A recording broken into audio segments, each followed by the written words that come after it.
Друзья, здравствуйте! Приветствуем вас из деревни Терентейка. У нас первый костер в этом году. Не жгли мы осенью. Сейчас еще лежит снег. Есть у нас кострище специальное, приготовленное из кирпичей, выложенное. Всегда только здесь жгем. Уличная вода уже в доступе. Короче говоря, подготовились. Решили, что надо все-таки пожечь, потому что сейчас еще подрезка деревьев пойдет.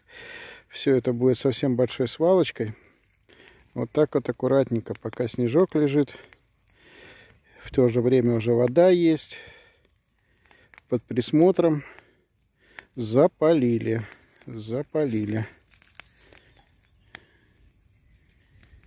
Сейчас думаю, что до темноты сожгем это все хозяйство.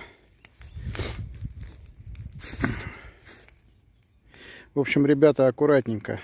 Все, что связано с кострами, аккуратненько следим.